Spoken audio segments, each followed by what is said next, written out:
এসে পড়েছি খেতে। তো খেতে আসে দেখি যে এত কুয়াশা যে গাছও দেখা যাচ্ছে না। কালকে রাত্রে থেকে কুয়াশা পড়ছে আর এখন কিছুই দেখা যাচ্ছে না। ওই জায়গায় বিনিময় করতেছে, বিনিময় অ্যাক্সিডেন্ট করবো আজকে বিনিময় অ্যাক্সিডেন্ট করবো।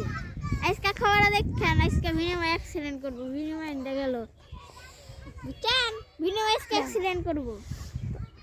তো গাইস এটা হলো আমার একটা বন্ধু, মানে ও আমার মামা হয়, আমার ভাই না, মামা ভাই না। তো আজকে আমরা মানে এখানে যে কবি গাছটা আছে, মানে ও একটা ভিডিও করছে, মানে ওর নাম হলো সিরান গেমার। আপনি যে ভিডিওতে বাই করতে পারেন তাহলে আপনারা আমাদের চ্যানেল পাবেন। ওর নাম হলো, আমি অনেকগুলো ভিডিও বানাইছি, ও ব্লগ বানাইছে, অনেকগুলো ভিডিও বানাইছে, কিন্তু আপনাদের দেখাইতে পারে নাই। ওর ভিডিওতে সবাই সাবস্ক্রাইব করে দিবেন। ওর নাম সিনান গেমার, সবাই লাইক সাবস্ক্রাইব করে দিবেন। তো গাইস শুরু হয়েছে। তো গাইস এই দেখেন ফুলকপি বাগান, এই জায়গায় ওরা ফুলকপি নষ্ট করতেছে। এই